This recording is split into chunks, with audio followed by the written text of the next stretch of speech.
Formula ఈ car race కేసులో BRS working president KTR ను అరెస్ట్ చేస్తారని అందరూ భావించారు. కేటీఆర్ ను ఫార్ములా ఈ కార్ రేస్ లో ఏసీబీ అధికారుల విచారణ జరిపారు. ఈ కేసులో దాదాపు 54 కోట్ల రూపాయల అవినీతి జరిగిందని ముఖ్యమంత్రి రేవంత్ రెడ్డి నుంచి కాంగ్రెస్ నేతలందరూ ఆరోపించారు. ఫార్ములా ఈ కార్ రేసింగ్ లో ఆయనను ప్రధాన నిందితుడిగా చేర్చారు. ఆయనతో పాటు ఐఏఎస్ అధికారి అరవింద్ కుమార్, మాజీ హెచ్ఎండిఏ అధికారి బిఎన్ రెడ్డిని కూడా నిందితులుగా చేర్చారు.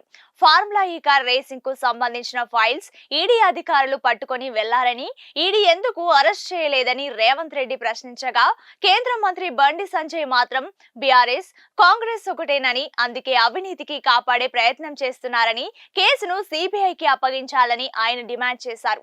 అయితే కేటీఆర్ ను ఈ కేసులో అదుపులోకి తీసుకోకపోవడానికి బలమైన కారణాలున్నాయని కాంగ్రెస్ నేతలే ఆఫ్ ద రికార్డుగా చెప్తున్నారు. ప్రస్తుతం తెలంగాణలో గ్రాడ్యుయేట్ టీచర్ ఎమ్మెల్సీ ఎన్నికలు జరుగుతున్నాయని, ఈ ఎన్నికలు పూర్తయిన వెంటనే మరోసారి ఏసీబీ నుంచి కేటీఆర్ కు పిలుపు రావడం ఖాయమని చెప్తున్నారు.